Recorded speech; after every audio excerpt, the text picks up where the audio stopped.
What is the difference between short-run and long-run aggregate supply? Imagine you're in a busy factory trying to meet a sudden spike in customer orders.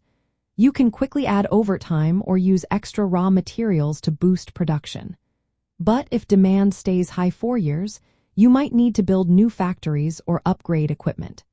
This scenario highlights the key differences between short-run and long-run aggregate supply. In macroeconomics, aggregate supply shows the total goods and services firms are willing to produce at different price levels. The short-run aggregate supply curve slopes upward, meaning that as prices increase, firms produce more. This happens because wages and input costs are sticky or inflexible in the short term. Firms can increase output by having workers work overtime or using existing resources more intensively. But they can't instantly change things like factory size or technology. If input costs, like wages or raw materials, go up, the short-run supply shifts left, meaning less gets produced at each price level. If costs fall, supply shifts right. Because prices and wages don't adjust immediately, the economy can temporarily produce more or less than its potential during business cycles. Long-run aggregate supply, however, is a different story. It is represented by a vertical line at the economy's full employment or potential output. This means that in the long run, the total output depends on the economy's capacity, not on the price level. Wages and input prices are flexible in the long run, so if prices rise, wages also increase proportionally. This prevents firms from producing more than the economy's sustainable level.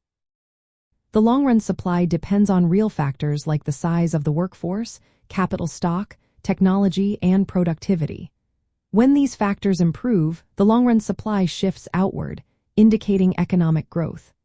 Changes in demand do not affect the long-run supply directly. Instead, they influence the price level and short-term output.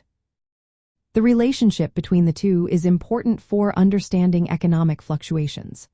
When demand increases, in the short run, output and prices go up along the upward-sloping short-run supply curve.